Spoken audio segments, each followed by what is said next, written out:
निराशेच्या भावनेतून अशा प्रकारची स्टेटमेंट्स ते करत आहेत।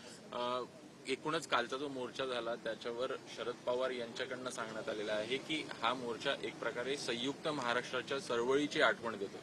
याच्यापेक्षा जास्त हास्यास्पद असं कुठलं विधान असू शकत नाही, कारण संयुक्त महाराष्ट्राची चळवळ, मुंबईसह संयुक्त महाराष्ट्र निर्माण करण्याकरता ही तर काँग्रेसच्या विरोधामध्ये एक प्रकारची लढाई होती, काँग्रेसच्या नेत्यांच्या विरोधात एक प्रकारची लढाई होती आणि काँग्रेसला स्टेजवरती ठेवून काँग्रेस बरोबर स्टेज शेअर करून त्या मोर्चाची तुलना ही संयुक्त महाराष्ट्र चळवळीशी करणं म्हणजे शरद पवार साहेबांसारख्या ज्येष्ठ नेत्याकडून अशा हास्यास्पद विधानाची अपेक्षा नाही। सर, आपण पाहिलं कालचा मोर्चा झाल्यानंतर असं जवळपास निश्चित झालंय की ठाकरे बंधू एकत्र येऊन निवडणूक लढवतील।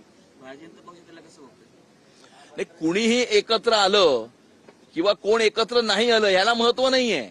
या मुंबई शहरामध्ये गेल्या 11 वर्षामध्ये विकास कोणी केला? मेट्रो कोणी केली? कोस्टल रोड कोणी केला? अटल सेतू कोणी केला? सीसीटीव्ही कॅमेरास कोणी लावले? किंवा बीडीडी चाळीतल्या मराठी माणसाला 500 फुटाचं घर हे कोणी तयार करून दिलं? हे महत्वाचं आहे।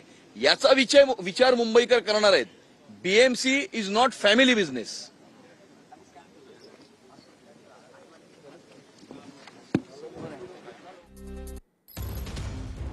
उद्धव ठाकरे वैफल्यग्रस्त नैराश्य आल्यामुळे ते बोलतायत असं अमित साटम यांनी म्हटलेलं आहे। कोणीही एकत्र आलं तरी त्याला महत्त्व देत नाही असं अमित साटम यांनी म्हटलेलं आहे।